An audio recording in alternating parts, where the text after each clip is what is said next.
ఆదికాండము 33వ అధ్యాయము యాకోబు మరియు ఏశావుల మధ్య జరిగిన చారిత్రాత్మక పునశ్చరణను మరియు వారి సమాధానాన్ని వివరిస్తుంది.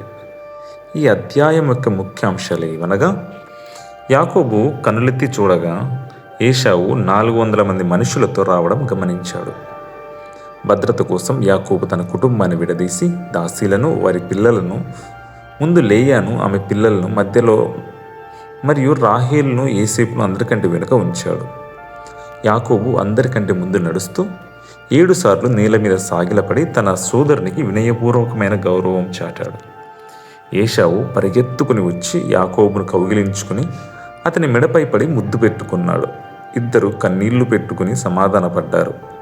అనంతరం యాకోబు తన భార్యా పిల్లలను ఏశావుకు పరిచయం చేశాడు. యాకోబు పంపిన మందలను గురించి ఏశావు ప్రశ్నించగా అవి తనపై ఏశావుకు ఉన్న దయ కోసమేనని యాకోబు వివరించాడు. మొదట ఏశావు నిరాకరించినప్పటికీ యాకోబు పట్టుబట్టడంతో దేవుడు తనకు అనుగ్రహించిన ఆశీర్వాదంగా వాటిని స్వీకరించాడు. ఏశావు తనతో కలిసి రావాలని యాకోబును కోరాడు. కానీ పిల్లలు, మందలు అలసిపోతాయని మెల్లగా వస్తానని చెప్పి యాకోబు సున్నితంగా తిరస్కరించాడు. ఏశావు శేయీరుకు వెళ్ళగా యాకోబు సుక్కోతుకు చేరుకుని అక్కడ ఒక ఇల్లు కట్టుకుని తన పశువులకు పాకలు వేయించుకున్నాడు.